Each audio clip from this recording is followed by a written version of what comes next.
โอ้กักปุ้ยกักปุ้ยกระดองเลยไหมคักโอ้ถูกสีไก่ครบขนาดเกือบโลดใช่ไหมแต่ว่าน้องอีกปุ้ยก็ต้องตาโลดใช่ไหมนี่3,000ไม่ยิ่งเนี่ยเป็นผู้เสียทักเจ้าตัดมาเนี่ยผู้เสียเจ้าใช่ไหมกระดองน้อยปุ้ยน้อยเอาน้องเท่าไว้เนี่ยกระดองไหลเสียหน่วยกินร้อยใช่ไหมนี่ถูกนี่นี่โอ้ยไหมทานได้เงินทานได้เรื่องทานนี่ยาไฟฟ้าแล้วไฟฟ้าเติมคนนี่ทางบ้านตกไปนี่เกิดกำลังกระดกกระบาลแล้วกินอ่ะตอนแรกเป็นกระดกแล้วเนี่ยกี่กระดกที่กระบาลซาเนี่ยที่ซาเนี่ยอะไรเนี่ยนะหมดลง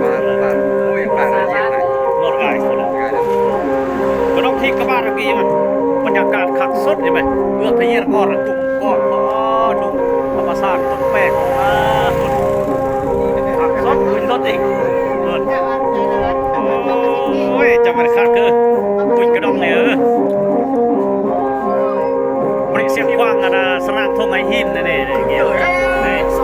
ผู้ย่อนะนี่ผู้ย่อจันเมย์ยังกู้ใหญ่ตึมนี่สโลนี่มา3 คนตึมกุ้งก็ขัดสด